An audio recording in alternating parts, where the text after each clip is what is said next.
Tanga na lang ang ulat. Ayan guys, ito yung pato natin dito sa Saudi.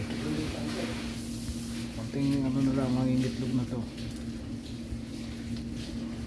Huwag ka na tagin ka rin eh, din eh.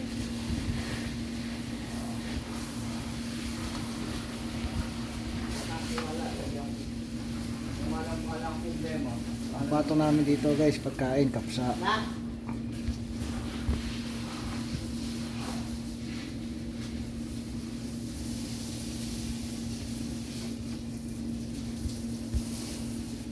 Kaya nagkama na ng pangalan na lalaki ka na napalakunin na. Hmm.